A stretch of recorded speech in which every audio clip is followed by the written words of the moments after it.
Doctor, திடீர்னு அப்பா மயக்கம் போட்டு விழுந்துட்டார் டாக்டர். இவ்வளவு நாள் உங்க அப்பா எங்க இருந்தாருன்னு தெரியாத மணிகண்டன். அதுவும் இல்லாம நம்பி சார் சுயநினைவு இல்லாம இருந்தவர். சடனா இத்தனை பேரை பார்த்ததும் நிறைய எமோஷன்ஸ் மண்டைக்குள்ள ஓடி இருக்கும். ஃபர்ஸ்ட் அவர் நல்லா ரெஸ்ட் எடுக்கட்டும். அதுக்காக தான் அவர் தூங்குறதுக்கு இன்ஜெக்ஷன் போட்டிருக்கேன். அவரே முழிக்கிற வரைக்கும் அவரை யாரும் டிஸ்டர்ப் பண்ணாம இருங்க. மற்றதெல்லாம் அவருக்கு ஹாஸ்பிட்டலுக்கு வந்து செக்கப்ல பார்த்தப்போ. நாங்க அப்பாவை ஹாஸ்பிட்டல் கூட்டிட்டு வந்துடுறோம்.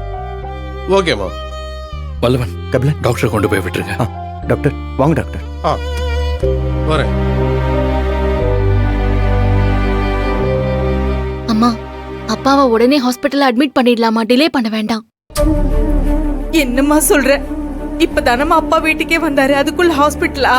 ஆனா அவர் கண்டிஷனை பாத்தீங்களா? எதுக்கும் ஹெல்த் செக்அப் பண்ணிக்கலாமா?